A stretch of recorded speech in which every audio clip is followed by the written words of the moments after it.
Sure. Where were you was playing? 21. Yep. 21. I was playing second grade. Yep. We had a good side too. Craig Salvatore. Yeah. Nigel Salvo. Gaffey. How is Salvo going? He's good. He's up at Byron Bay now. Lives up in Byron Bay. Nice. But, so that year, this was Gus's first year at the Chooks.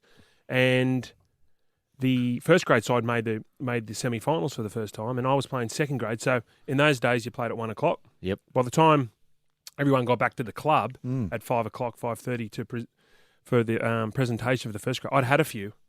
How many saying? Like, when you say 2, 3? Well, it was at the stadium, and that was before RSA. Yeah, and okay. you had full strength beer. Yep. So I probably would say a dozen. That's Wow. good. Yeah, that's good going. In 4 hours, okay. Well and some rum and coke.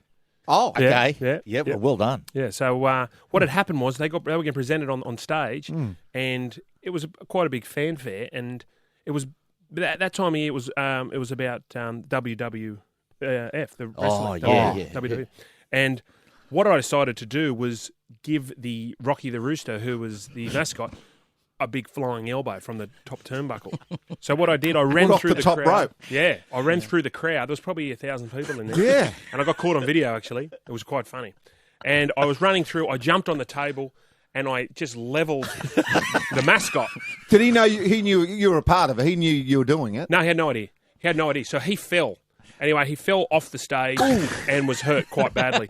I then went, had to face the powers that be, and Arthur Beetson, the great Arthur Beetson, was there watching the video. Anyway, he laughed and laughed and laughed for about an hour, but Bernie Gurr, the CEO, obviously didn't think it was that funny. So I got sacked. So what happened after that? You got sacked? I got sacked, and I met Gus.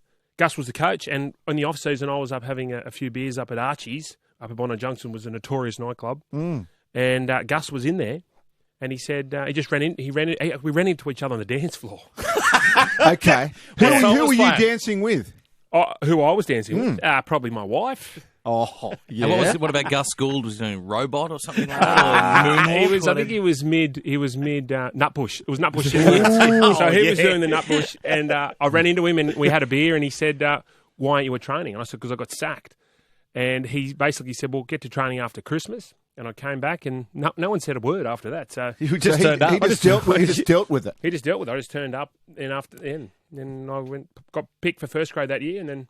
And literally the rest is history. You played State of Origin, played for Australia. Isn't that a wonderful lesson with rugby league clubs? Because it's so dysfunctional. If you're out there and you've got ambitions to play first grade rugby league, just turn up and train and just blend in. I tell you, 1-333-5. So give us a call for Mascot Encounters. We're talking the football, Australia's Wonderland, Disneyland. Have you had a run-in with a mascot? Because it's horrible. We were laughing at Rocky being hurt, but there's something about someone in a costume like that being hurt. Yes. So how is he now? Is Rocky walking again? I know it was a lengthy rehab type of thing you had to go through. Did Rocky walk again? No, he's retired since, but his son has Rocky carried Jr. the tradition on, and he's a good bloke, Dave. He actually does a few, so he moonlights.